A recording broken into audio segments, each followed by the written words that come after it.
Always welcome साथियों, digital class हमेशा आपके साथ। साथियों, अपनी बेसिक थर्मोडायनेमिक्स की सीरीज चल रही है। जो भी कंटेंट अब तक आपने पढ़ा है और आगे इस वीडियो में पढ़ने वाले सारे नोट्स पीडीएफ फॉर्मेट में डाउनलोड किए जा सकते हैं। जिस तरह से strength of material series complete हो चुकी है, fluid mechanics and machines complete हो चुकी है, सारे नोट्स पीडीएफ फॉर्मेट में अवेलेबल है। इन नोट्सों का इस्तेमाल आप बेसिक से लेकर गेट लेवल एग्जामिनेशन तक कर सकते हैं।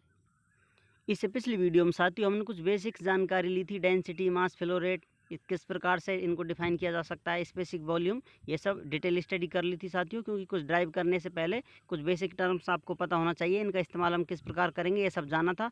तो अब देखते हैं साथियों, work in open system. Open system में साथियों वर्क किस प्रकार होगा, ओपन सिस्टम क्या होता है, ये सारी आप कंटिन्यू बने रहें, सभी आपको पता चल जाएगा धीरे धीरे।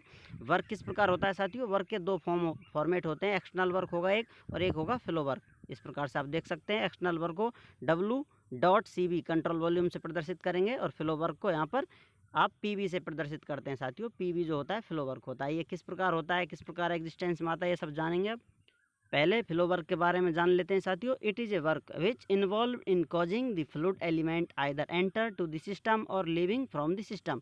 फ्लो वर्क साथियों एग्जिस्टेंस में इसलिए आता है, कोई सिस्टम है, ओपन सिस्टम है, इसमें कुछ आ सकता है, फ्लूइड एंट्री कर सकता है और एग्जिट मार सकता है साथियों। इस प्रकार से इसमें कंटिन्यू फ्लो बना रहता है। इस प्रकार का अपना ओपन सिस्टम होता है। अब इसमें साथियों जो ये एंट्री मार रहा है और एग्जिट कर रहा है साथियों, इसमें जो वर्क होगा, और अंदर होता है वर्क साथियों, ये सारा वर्क एग्जिस्टेंस में आता है। फ्लो वर्क जो फ्लो हो रहा है साथियों, लिक्विड है इसमें या फिर आप कहें फ्लूइड है, इसकी वजह से इसमें एंट्री होती है, इसी वजह से एग्जिट लेता है। चलो कुछ प्रैक्टिकली या कहें आप मैथमेटिकल फॉर्मेट में देख लेते हैं। इस प्रकार से कोई सिस्टम है आपका साथियों, इसमें यहाँ पर इनलेट लगा लीजिए, यहाँ पर आउटलेट लगा लीजिए। इस प्रकार से इसमें फ्लूइड एंट्री मार रहा है साथियों इनलेट पर। तो इसमें से जो फ्लूइड एंट्री मार रहा है साथियों, मान लेते हैं कुछ इतना सेक्शन होगा उसका, 3D में आप वॉल्यूम ले सकते हैं, उस पर प्रेशर लग रहा होगा साथियों या फोर्स लग रहा होगा। तो इस प्रकार से, और यहाँ पर एग्जिट पर भी कुछ उसमें एग्जिट करने के लिए उसको प्रेशर या फोर्स लग रहा होगा। या फिर आप इस प्रकार कंसीडर कर सकते हैं साथियों, कोई नोजल टाइप है, इसमें से इस प्रकार से फ्लूइड एंट्री मार रहा है, इस प्रकार एग्जिट मार रहा है। आप किसी स्मॉल पोर्शन पर आप स्टडी करना चाहें, छोटा सा सेक्शन ले सकते हैं साथियों। आप स्टडी करने के लिए जैसा हम छोटा लेते हैं सेक्शन, डिटेल स्टडी उसी से हो जाती है साथियों। आप चाहें तो पूरे पर भी कंसीडर कर कर देख सकते हैं। यहाँ पर स्मॉल पोर्शन पर हम स्टडी कर रहे हैं साथियों। ये इस प्रकार नोजल बना हुआ है, आप चाहें तो इस प्रकार से समान यूनिफॉर्म शेप हो सकती है इसकी, ऐसा भी कोई कंटेनर ले सकते हैं। अब यहाँ पर हम देख रहे हैं साथियों, इस कॉर्नर में जो फ्लूइड एलिमेंट है उस पर इस प्रकार से कुछ प्रेशर लग रहा होगा। जैसा कि आप जानते हैं, फ्लूइड में प्रेशर लगता है साथियों सभी दिशाओं में समान। इसको एंट्री करा रहा होगा, इसी प्रकार ये फ्लूइड है साथियों, इसमें अंदर से प्रेशर लग रहा होगा, इसको बाहर निकाल रहा होगा। इस प्रकार से आप कोई सा सिस्टम देख सकते हैं साथियों, इस प्रकार से डिफाइन कर सकते हैं, इस प्रकार से बना सकते हैं जैसा आप चाहें। अब हमने पढ़ा है साथियों, वर्क डन क्या होता है। वर्क होता है फोर्स इनटू डिस्प्लेसमेंट के बराबर। जैसा कि कोई बॉडी पार्ट है साथियों, यहाँ से इसको यहाँ मूव करा दिया जाए तो dx डिस्टेंस पर इस प्रकार से वर्क हो जाएगा अपना। तो वो किससे एक्सप्रेस किया जाता है, W is equal to force into displacement. इस प्रकार से अब साथियों हम जानते हैं फोर्स और प्रेशर का रिलेशन किस प्रकार होता है। यहाँ आप देख सकते हैं, प्रेशर इनटू एरिया लिख देंगे साथियों, तो फोर्स की जगह हम इसको इस प्रकार रिप्लेस कर सकते हैं फोर्स को, और dx यहाँ पर सेम रहेगा। क्योंकि हम जानते हैं P is equal to force upon area होता है साथियों। तो फोर्स कितना हो जाएगा, प्रेशर और एरिया से मल्टीप्लाई कर देंगे तो अपन को फोर्स पता चल जाएगा। तो इस प्रकार ये टर्म हमारी आ जाती है। अब हम जानते हैं एरिया से किसी लेंथ डिस्टेंस को मल्टीप्लाई करें तो वॉल्यूम बन जाता है साथियों। ये प्रेशर है तो यहाँ पर PV बन जाता है, इसी को फ्लो वर्क के नाम से जाना जाता है। अब साथियों इस फ्लो वर्क को इस प्रकार से दूसरे टर्म में हम लिख सकते हैं। यहाँ पर जो अपना इसको मास से डिवाइड कर देंगे, जितने मास पर हम स्टडी करना चाहते हैं उसके लिए साथियों इसको पर मास लगा देंगे। तो इस प्रकार से मास से डिवाइड कर दिया इसको, तो अपना हो जाएगा वर्क फ्लो रेट पर किलोग्राम मास। जितना आप लेना चाहें, यूनिट मास लेना चाहें साथियों, किसी प्रकार से आप चेंज कर सकते हैं। अब इसको आप वॉल्यूम और मास को स्पेसिफिक वॉल्यूम में रिप्लेस कर सकते हैं साथियों। क्योंकि हम जानते हैं स्पेसिफिक जो वॉल्यूम होता है, इसको न्यू से इस प्रकार आप लिख सकते हैं, volume divided by mass specific volume हो जाता है। इसको आप यूनिट कर देंगे साथियों, तो यूनिट मास का जो वॉल्यूम होता है स्पेसिफिक वॉल्यूम कहलाता है। अब आप एंट्री पर फ्लो वर्क रेट देखना चाहें साथियों, आप फ्लो वर्क देखेंगे तो P1 V1 लगा देंगे साथियों, ये माइनस है, और यहाँ पर एग्जिट पर फ्लो देखेंगे P2 V2। लेकिन आप फ्लो वर्क रेट देखना चाहें तो साथियों इसको न्यू ही रखेंगे, P1 न्यू 1 P2 न्यू 2। इस प्रकार से साथियों ये माइनस साइन क्यों आ रहा है, सिस्टम को साथियों इस प्रकार से हम वर्क करते हैं तो माइनस, और सिस्टम से वर्क लेते हैं पॉजिटिव साथियों, इसलिए एंट्री पर नेगेटिव और एग्जिट पर पॉजिटिव वर्क हमें प्राप्त होता है। कुछ वर्क जो अंदर ले लेते हैं, मान लेते हैं कुछ टरबाइन चला रहे हैं फ्लूइड से, तो वो कंट्रोल वॉल्यूम वाला वर्क हो जाता है। तो इस प्रकार से आप देख सकते हैं शॉर्ट आपको लाइन बनी हुई है साथियों, डायग्राम है। इसमें आप देख सकते हैं एंट्री पर फ्लो वर्क, एग्जिट पर फ्लो वर्क, और जो इसमें कंट्रोल वॉल्यूम फ्लो वर्क होगा तो नेट अपना वर्क इसके बराबर हो जाता है। ये साथियों यहाँ पर नेगेटिव है, ये पॉजिटिव है, और जो कंट्रोल वॉल्यूम है ये भी पॉजिटिव है, क्योंकि ये भी एक्सटर्नल वर्क होगा जो बाहर हमको कार्य कर देगा। ये सिर्फ आपको रिमाइंड करने के लिए है, बाकी ये भी आप डिटेल में देखने वाले हैं, नो टेंशन।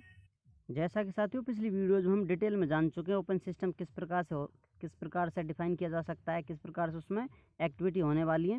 तो यहाँ पर देख लेते हैं साथियों उसमें एनर्जी बैलेंस। इस प्रकार से अपना कोई ओपन सिस्टम मान लेते हैं।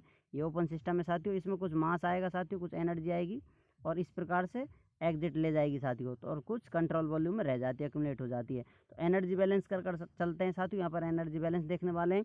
मास बैलेंस भी आप देखेंगे, क्योंकि कंजर्वेशन लॉ पर एक्टिवेट रहेगा साथियों। जितना मास आएगा उतनी एनर्जी आएगी, उतनी बाहर चली जाएगी, या फिर सिस्टम के द्वारा एक्यूमुलेट कर ली जाएगी, कंज्यूम कर ली जाएगी। तो एनर्जी बैलेंस के लिए देख लेते हैं साथियों। यहाँ पर मान लेते हैं 10 जूल पर सेकेंड इस प्रकार से एनर्जी आ रही है, और यहाँ पर निकल रही है साथियों 4 जूल पर सेकेंड एनर्जी निकल रही है। तो इसमें कितनी एक्यूमुलेट हो रही है, या फिर आप कहें ट्रांसफ़र कितनी एनर्जी हो रही है, 6 जूल पर सेकेंड हो जाएगी यहाँ पर साथियों। अपना एनर्जी ट्रांसफ़र कितना हो गया है साथियों, 6 जूल पर सेकेंड हो गया है। ये इतनी एनर्जी सिस्टम के द्वारा ले दी गई है, या फिर बाहर एग्जिट कर दी गई है। आप सोच रहे हैं साथियों, यहाँ पर देख सकते हैं इस प्रकार से 10 जूल पर सेकंड की एनर्जी आ रही है, लेकिन इसमें से एनर्जी ट्रांसफ़र कितना हो गया, 6 जूल पर सेकंड हो गया। तो बचा रिमेनिंग कितना रहा है, 4 जूल पर सेकंड रहा है। अपना एनर्जी ट्रांसफ़र कितना हुआ साथियों, 10 - 4 करेंगे तो आपको मिलेगा रिजल्ट 6 जूल पर सेकंड एनर्जी ट्रांसफ़र हुई है आपकी। और सिस्टम में एक्यूमुलेट कितनी हो रही है, वो भी 6 जूल पर सेकंड हो रही है। तो ये एनर्जी बैलेंस हो गई अपनी यहाँ पर, क्योंकि टोटल एनर्जी तो अपनी 10 जूल पर सेकंड ही है। इस प्रकार इन दोनों को आप ऐड करेंगे देखेंगे तो it is based on conservation of energy. The rate of energy accumulation within the system is equal to the net rate of energy transfer across the volume। जो इस वॉल्यूम में से साथियों आती है कंट्रोल वॉल्यूम, आप कंट्रोल वॉल्यूम मानेंगे साथियों सिस्टम पर जिस पर स्टडी कर रहे हैं ओपन सिस्टम को। तो इसमें एनर्जी ट्रांसफ़र कितना हुआ है अपना, जितना एनर्जी ट्रांसफ़र ये एक्यूमुलेट कर रहा है, ले रहा है, या फिर एग्जिट मार रहा है साथियों, उतना एनर्जी ट्रांसफ़र हुआ है, या फिर कहें इतना एक्यूमुलेशन हुआ है। तो इस प्रकार से अपनी एनर्जी कंजर्व हो जाती है, या कहें एनर्जी बैलेंस हो जाती है। अब जानते हैं साथियों इसी से related steady flow energy equation. यहाँ पर साथियों स्टेडी फ्लो के लिए एनर्जी इक्वेशन हम देखने वाले हैं। यहाँ पर एक ओपन सिस्टम कंसीडर कर लिया आपने, इस प्रकार आप देख सकते हैं। इसमें इनलेट बना दिए साथियों और एक आउटलेट बना दिए। यहाँ पर आपका फ्लूइड एंट्री मारेगा, कंट्रोल वॉल्यूम होते हुए जाएगा साथियों इस प्रकार से। अब इस फ्लूइड के थ्रू क्या क्या देने वाले हैं आप, एंट्री क्या क्या कराने वाले हैं साथियों। कुछ मास होगा, मास में इंटरनल एनर्जी होगी, उसकी वेलोसिटी होगी, पोटेंशियल एनर्जी होगी, कुछ हीट होगी साथियों, कुछ वर्क होगा, फ्लो वर्क जो होता है साथियों, काइनेटिक एनर्जी होगी। ये सभी कंट्रोल वॉल्यूम के थ्रू जाएंगे, एंट्री मारेंगे साथियों और बाहर चले जाएंगे। कुछ सिस्टम के द्वारा ले लिए जाएंगे, एब्जॉर्ब कर लिए जाएंगे, कुछ एग्जिट कर जाएंगे। अब इनकी इस प्रकार से आप देख सकते हैं साथियों सेकंड स्टेट बन जाती है। कुछ इसमें से लॉस हुआ है, कुछ इस्तेमाल कर लिया गया है। तो यहाँ पर M1 ये मास फ्लो रेट M1 है साथियों, एग्जिट पर M2 प्राप्त होगी आपको, M.M2। इसी प्रकार सभी को यहाँ पर इनलेट पर 1 और आउटलेट पर kinetic energy, potential energy, mass flow rate, heat energy, velocity, work flow, flow work, potential energy, internal energy सभी को 2 से प्रदर्शित किया जाएगा।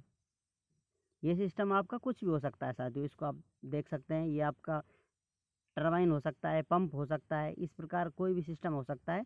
अब इसमें कंट्रोल वॉल्यूम मान लेते हैं साथियों इस प्रकार से, जो बिल्कुल आपको लाइट लाइन नज़र आ रही है साथियों, इसको कंट्रोल वॉल्यूम कंसिडर कर हम स्टडी कर रहे हैं। या फिर इसको आप दूसरे तरीके से भी समझ सकते हैं साथियों, इसमें आप फ्लूइड एंटर करा रहे हैं साथियों और बाहर से इसको हीट दे रहे हैं, और इसमें इस प्रकार से अपना टरबाइन का जो फैन लगा होता है, इम्पेलर लगे होते हैं साथियों, इस प्रकार से रोटेशन देंगे जो एक्सटर्नल वर्क देंगे हमको। तो अब आप कह सकते हैं जो एक कंट्रोल वॉल्यूम है, जितना इन होगा साथियों इतना ही इसमें से आउट मिलने वाला है, इनपुट बराबर आउटपुट। और जो कुछ इसमें रह जाएगा वो या तो आपको वर्क डन मिलेगा साथियों, ये हीट एग्जिस्ट मारेगी, यहाँ पर हीट एग्जिट पर आपको कुछ वैल्यू लेकर प्राप्त होगी।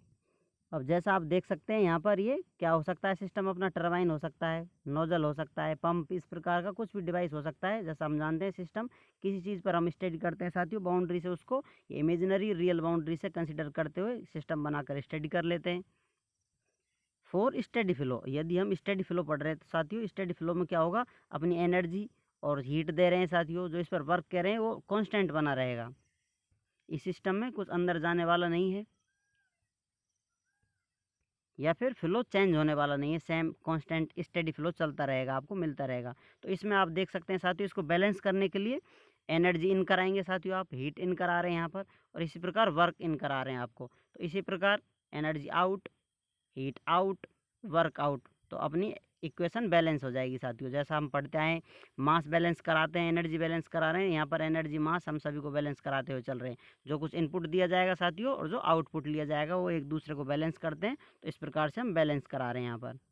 अब यहाँ पर साथियों आप Q1 और Q2 इस प्रकार देना चाहें, जैसा आपने दे रखे हैं साथियों, तो यहाँ पर Q इन होगी, Q आउट होगी, तो इनको आप एक साथ लेकर आ सकते हैं साथियों। जो हीट वाली टर्म है और वर्क वाली टर्म है उनको एक साथ आप रख सकते हैं, हीट को एक साथ रखेंगे साथियों, तो यहाँ पर आपको इन आउट से नेट हीट मिल जाएगी साथियों। इसी प्रकार वर्क है अपना, इसको इन आउट से आप एक साथ कर लेंगे, कितना वर्क है साथियों, इस प्रकार से नेट वर्क मिल जाएगा। तो आपको लेफ्ट हैंड साइड और राइट हैंड साइड में इस प्रकार से एक तरफ हीट और हीट ट्रांसफ़र, दूसरी तरफ वर्क ट्रांसफ़र मिलेगा साथियों, और एनर्जी दोनों तरफ मिलेगी आपको, इनपुट वाली और आउटपुट वाली।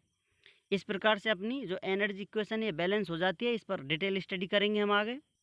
अब यहाँ पर आगे स्टडी के लिए इसको हम E1 और इसको E2 नाम दे देंगे साथियों। इक्वेशन 1 कह सकते हैं आप, इसको इक्वेशन 2 कह सकते हैं। इस प्रकार से left hand side, right hand side इस प्रकार से बोल सकते हैं। अब इनके लिए साथियों हम यहाँ पर स्टडी फ्लो के लिए E.1 is equal to E.2 इस प्रकार से एक्सप्रेस कर सकते हैं। जैसा कि left hand side is equal to right hand side इस प्रकार लिखा जा सकता है। तो जो एक तरफ की इक्वेशन थी अपन की, वो सारी इक्वेशन इस प्रकार से हैं साथियों, और राइट हैंड साइड वाली सारी इक्वेशन हमने इस प्रकार से लिख दी हैं। लेफ्ट हैंड और राइट हैंड साइड से आप इस प्रकार बैलेंस कर सकते हैं जैसा आपको बताया था, या फिर आप इस इक्वेशन E1 को इनपुट वाली इक्वेशन मान सकते हैं और E2 को आउटपुट वाली इक्वेशन मान सकते हैं साथियों। अब इनको यदि आप इनपुट मानते हैं तो यहाँ पर आप मान रहे हैं साथियों, जैसा आपको बताया था, ये नेट हीट बोल सकते हैं इसको, या फिर आप हीट एंट्री करा रहे हैं साथियों, सिस्टम को हीट दे रहे हैं और एग्जिट पर आप वर्क ले रहे हैं आउटपुट पर। किसी भी तरीके से दोनों फॉर्मेटों से जैसा आप चाहें उस प्रकार से इन इक्वेशनों को बैलेंस बनाकर रख सकते हैं साथियों। जैसा आप मान सकते हैं सिस्टम में या तो आप Q1 Q2 अलग अलग दे रहे हैं साथियों, सेपरेटली Q1 Q2 इस प्रकार से मिल रही है, इनको आप एक तरफ ले आते हैं तो बैलेंस हो जाता है, नेट हीट मिल जाती है। या फिर इसको यहाँ पर हटाकर इस प्रकार देख सकते हैं साथियों, हीट बाहर से आप इसमें एंट्री करा रहे हैं, हीट दे रहे हैं साथियों, और एग्जिट ले रहे हैं वर्क। ये इनपुट में कंसिडर किया जाएगा साथियों, ये आउटपुट में कंसिडर किया जाएगा।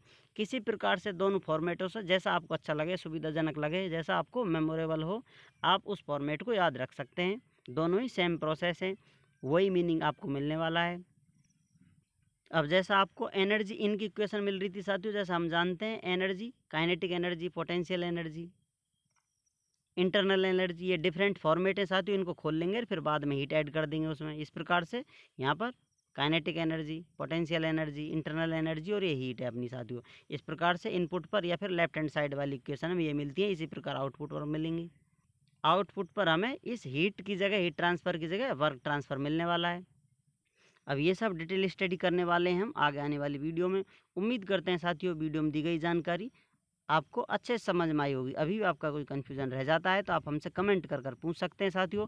आप चाहें तो कांटेक्ट कर सकते हैं, कांटेक्ट लिंक आपको वीडियो डिस्क्रिप्शन में मिल जाएगी। वीडियो की प्लेलिस्ट की स्टार्टिंग वीडियोज़ में आपको डाउनलोड लिंक मिलती है साथियों, उसके 10-20 वीडियोज़ के अंतराल में आपको नेक्स्ट PDF लिंक मिलती जाती है। इस प्रकार से जितने पेज होते हैं उसके बाद उस वीडियो में आपको नेक्स्ट PDF लिंक मिल जाएगी, उसके बाद आप उसे डाउनलोड कर सकते हैं।